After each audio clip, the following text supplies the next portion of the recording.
Tebele, bande konanga, ibino bozali kolanda bisona MKBZ officiel, la voix de 100 voix, bo pesi biso confiance pour t'informer bino. Yango sala ke bozali ko commenter ba vidéo na biso, bozali ko liker pe, bozali ko partager. Merci mingi. Na sengaka toujours ce que za muntu ya liboso vidéo ozotala. Je te demanderai le comment la gravité, comment place ba komi s'abonner, kende s'abonner. Mais au peu ceux qui sont s'abonner, merci encore davantage. C'est que je te demanderai aussi de partager. Batomuso va découvrir chaîne Nabiso à travers yo. Donc on peut partager na ba groupe ou ko sala ou sali et que ça la bien ou que c'est biso force il y a toya vraiment ko servir bino ensemble parce qu'ensemble on dit que ça la très fort. Mais n'oubliez pas qu'il y a toujours un numéro dans de vos écrans, numéro qui permettre biso to kota en contact permanent na yo, to échanger ka o bisaka biso yo kanisa, tu peux toujours aussi nous couper sur ma suggestion mais sans ko finga. Mais yo vous avez déjà un problème d'éducation, atababi yo netika yo finga kaka. Donc on te regarde na ko finga mais bayeba ko critiquer biso, tozali d'accord parce que na ba critique ndé salaka monto. Qu'est-ce qui s'est passé réellement lelo na Est et la République démocratique du Congo? Beaucoup de versions, bande konangai mutuna montozo pe sa version o le lenge azo kanisela qui a livré, mais les informations entre possession tokoye bisa bino. Bebiso na sud ubangi ou bien nord ubangi na territoire moko belongo soki ngwanda bato ba ko elela mabele kuna guerre civile ebimi bato ba wa en tout cas toko senga ministre intérieur ba meka quand même ko renforcer l'autorité de l'État même à l'intérieur du pays. Retenez aussi que na makambo toko lobela na émission oyo sima ya enterrement ya Kadima Félix signe ligne droite, il y a divorce, il y a Libela avec Moïse Katumbi. Il faut retenir que pour le moment, basé ko remanier gouvernement déjà information comme les bisous na sens wana et pour na bango ça ne sert à rien, il y a qu'on maintenir encore le ministre, il y a ensemble na gouvernement, ce qui fera aussi ils appellent maintenant indice direct sur répartition ba mandataire public ndenge kolekela na territorial en tout cas makambo ezali ebele mais retenez que le problème ezali na niveau 1. Donc qu'est-ce qui va arriver? On attend et le remaniement za musikate donc ezali pembeni awa. Alors bandeko tolamuki na tongo kona ebisaka bino za mboka makambo. Mboka oyo il y a toujours des choses et kendaka na ba façon wana. Oh boy, oh boy, oh boy. Donc c'est difficile. Okuta namboka oyo vraiment likambo moko ekoki ko sepelisa batu te. Okende même na match ya football okomonaka poto bi. To sepelaki mwa munga wana Brazza tozongo na ibandeli bachebi donc mboka la esengo te baloka biso mawa. Tonyoko makakaka. Tout ce qui est Sengo Balong, Bisopé ba dossier. Un pays où les gens sont divisés, même na makambo ko sangi sabat. Regrettable. Regrettable. Bande konanga tolali tolamuki. Nous apprenons qu'en Est, Goma précisément, la frontière wana, tolali ba militaire rwandais ba koti na mabele na biso. Bakoti na mabele na biso. Alors qu'il est président, alors qu'il a salué diplomatie na Paul Kagame. Je vais vous dire une chose. Montomoko loba nangai, ezali professeur ya relations internationales loba ki Monsieur Médard Kankolongo. Je te vois te battre pour Congo en avant ton parti politique. Mais retenez que pour mboka na biso vanda stable, il faut être en armée. Et psakingai diplomatie cause à la makasi. Ce qui est en armée c'est diplomatie. Diplomatie sans armée, c'est le que la mabine zanga musique. Ozobina dans le vide. Donc il est grand temps dans l'unité, la réflexion comment toko ton armée ya solo. Cette armée est infiltrée jusqu'à la moelle épinière. et vous avez même vu, tobandi ko sepela, au moins, tu ko condamné, militaire moko, il y a les militaire, il y a l'icolo. Donc je n'avais pas sinon comme une vidéo, comme tout le cabinet toujours, mais condamné 10 ans de servitude pénale. Vous avez détourné, vous avez bango à percuter, vous avez des fois armée moko et pola. Mais qu'est-ce qu'on veut faire dans 2 ou 3 ans? C'est d'abord maintenir mboka na stabilité na armée Félix Akouti, mais il doit réfléchir comment ça la réforme ya armée, ko réfléchir lo lenge nini akoki ko sala poete mboka na besoin doter na armée ya solo. Alors pourquoi batwa na bakoti? C'est là où batwa zolo ba pe vérité té. Ce qui s'est passé ezaki bande ko na tango ba ye ba Rwandais ba yakil paraît le lo ezali mokolo ya lundi na butu ya dimanche bakomisaka mboka passoire ndenge bakomisaka tango kaka ba quelques militaires bakoti ndemba la moko force armée ya mboka na biso efongoli moto. Il faut féliciter nos forces armées. Malgré ba trahison, malgré, mais ya bandoko beaucoup fait la kamboka na bango. Tango babundi bitumba wana ndebe ye bakangi 2 soldats ya Rwanda. Rwanda c'est mais c'est soka zokota na mabele na biso ndako abeti bato bakimi mbango na complicité. Cette fois-ci baye bakotre na résistance, ce qui a fait que bakangi 2 militaires ya Rwanda.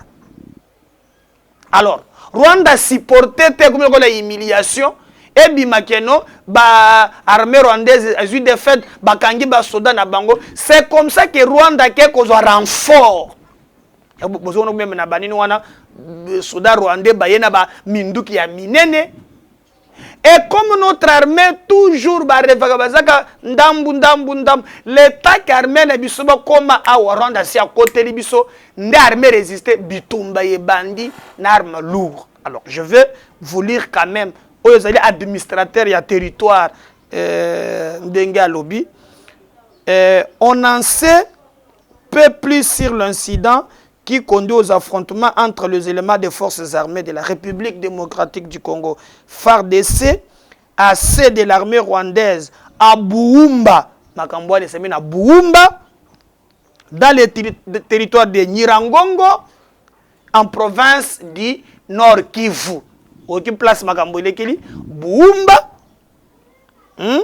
territoire ya Nyiragongo, province ya Nord Kivu.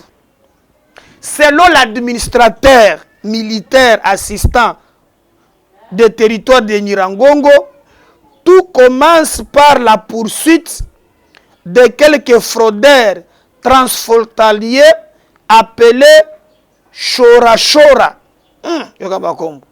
Ils étaient poursuivis par l'armée rwandaise, ont traversé du côté congolais.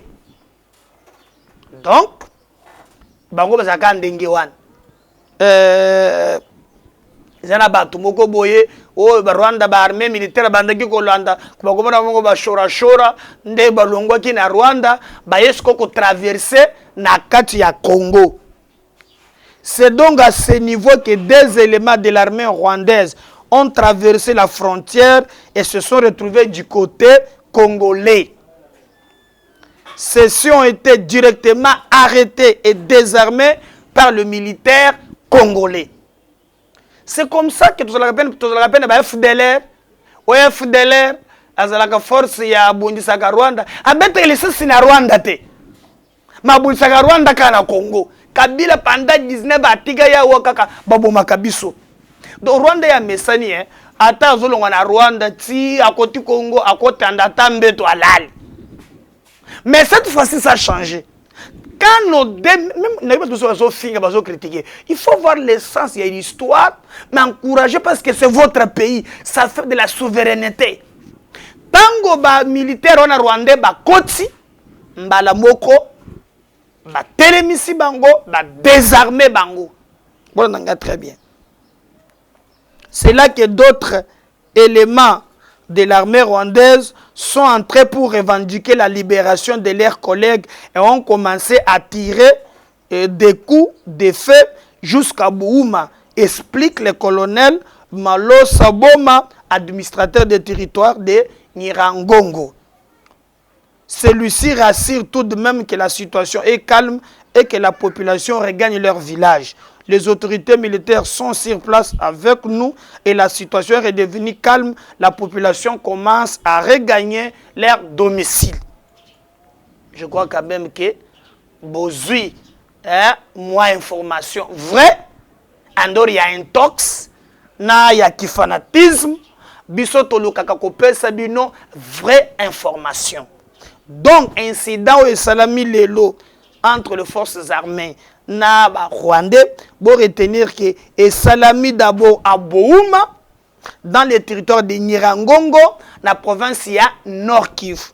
Selon ba information otozana yango soki lukuta soki ya solo balobi ke ba militaire rwandais ba banda ki koluka kolongo pa na bango bazoluka batu moko kombo na bango ba shora shora ipareza bato babundisaka bokonzi ya Rwanda. Mais tango bato wana bakimi selon les mêmes informations bakoti na Congo, mais le militaire rwandais ndenge bakomisa Congo passoir na bango sans ne même pas tenir compte ya frontière na biso balanda ki bato wana tina Rwanda tile pa na biso.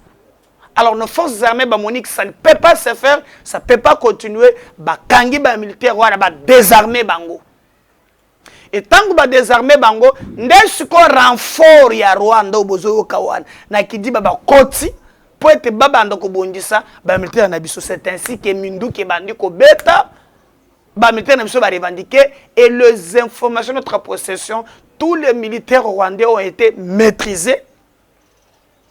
Base des militaires rwandais bazaka ya kokangama, peut-être que ba négociation ko sala après mais situation o eleki yango wana. Ben information administrateur ya militaire appelle ces information wana et batuna lege na bango bazana katu donc andor ya o wana bon bato suba ko ya ba pesa intox. Je crois que c'est de leur droit mais retenez quand même ça mais pour la population pe kima kasi parce que tango mindu ke bandi ko beta na Buumba na territoire ya Nirangongo batu bakimaki et bandaki bututongo batu bazokima. Mais maintenant situation est allée calme et nous demandons aux forces armées ya ko renforcer sécurité ya ko protéger ba Congolais na biloko na bango banzaki ekozala malam. Voilà ce que nous pouvons vous donner concernant cette information. Mais retenez aussi qu'on nous parle le lot na likambo ya remaniement gouvernemental. Donc na moya le lot si maya ko entériné ya entérinement ya Denis Kadima et que Félix azali kozela lolenge dini ya ko investir ba membre ya baseni soki okosala oui ou non to yebite mais déjà il voit union sacrée batu ba moni que non Katumbi n'est pas sincère azana double G, il va avoir des postes mais de l'autre côté Zobundisa alors ils ont levé l'option pour na koloba que non et c'est ngeli remaniement moko gouvernemental et ce remaniement na ba information dans na yango balobi ke ba ministre nyonso ici na ya ensemble pour la République libanda o. Donc, Félix va avoir maintenant un gouvernement 100% yé qui peut l'accompagner jusqu'en 2023. Donc, et les informations, donc, c'est quelque chose, je crois, dans moi, mouké awa. Donc, il est anticipé que divorce, malgré chantage, malgré provocation, il y a Katumbi, oui, le kambo ya de père et de mère awa. Alobaki makambo ebele, soki ba meki, soki boina boye, ba version ebele, mais après yemoko Félix Tshisekedi, na Londres, il avait tranché les gamouilles des pères et des mères, Makambouane et Silaki. Mais Toyo comme on a maintenant, oh et bandit les sous, il y a des lignes rouges. Ligne rouge, il y a des pères et des mères, na ligne rouge, oh il y a Makambouya, il y a Seni. Alors, malgré tous ces chantages-là, il y a des membres du gouvernement, Batubaye Bakateke, ceux qui Batubabosani, Moïse Katumbi azali na ministre des Affaires étrangères ou azali Lutundula. Et d'ailleurs quand je regarde ndenge na ebele Lutundula ba compétence na ye na ndenge na moni ministère de komi est-ce que zaka fait ces bis kachite nazo yebate. Alors so ozui Lutundula ozui Cheribe Okende waza ministre d'État, ministre à transport. Okozwa vient na biso ya le potentiel Modeste Mutingi, ministre des Affaires sociales. Okozwa Mwando Simba, ministre ya plan. Azuizuba ayokozwa na vice-ministre ya défense. Tous ces ministres là bazali yaye. Et na moya lelo il y a remaniement gouvernemental et ce que vous devez se retenir même que non bato oyope baza niveau ya gouvernement baza ko partager ndenge mo côté na vision moko na Moïse Katumbi nde balobaka toujours eluka makambo. Donc Katumbi yokulukela bana bato makambo baso ba moni vina bango miko kende malembe. Alors ba dossier la muki et Félix a levé l'option en tout cas cette fois-ci de rompre, corrompre vraiment ya solo, il veut rompre. Alors est-ce que ba ministre wan tango bakolongwa bakokoma bakozonga ensemble ou bien bakolongwa batike na union sacrée? Mais remaniement gouvernemental les autres salema déjà c'est très avancé. Et ça les kambuya koumelate. Bon ba ope bakozala na malchance neti na ba côté mususu bakomikuta keno bakotanga bakombo na bango neti ba ministre bata ebele fo balongola ebele nga sele lo baki na ngaye remaniement soge salami nde bale zo salema. Il y a quelques ministres qui ont protégé. Bayebani. Net ngai na salaki mokolo wana na la poste. Na kutana kina ba travers moko pe ya onatra. Ba le bisanga président Médard yo le kaka na TV lo bele biso. En tout cas, il y a portefeuille batik. Ah. Président Yoki ngate ba senga na poste ba senga pe na ba OCC la ba biki non il y a portefeuille batik pour lelo ba déjà ba komi ko respecter ba sali lelo discipline ezonga entreprise de l'état komi ko bunda yete moi musolo na moi muke ma para kaka kwa nde ba ibisa kinga ministre mususu ba mususu pe ba sali ba mususu ba sali en tout cas ngana ko lobo ngai na monyo le remaniement ezali ndé bruit et kotambula de gauche à droite. Vraiment ngai na kokotela na kosenga président oyibike ngalo baka solo na tekela la vérité bato ba bisenga ba otika na kotana na ba bisenga pe ba musineti Nicolas Kazadi na équipe mais en tout cas on a que kominga ezali Adèle Kayinda ministre actuel il a portefeuille de l'état. Courage madame Philomoni Omoni. Alors toujours si batuna sur oh mabunda longo quand même ba musuba ba musala malamu bazali. N'oubliez pas que biso c'est grâce à vous que tu allez coexister. Alors partagez nos liens, partagez vraiment na sengibino, bo partagez lien na biso, bo partagez vraiment partager bo liker mon Dieu zawana izole ka oko liker.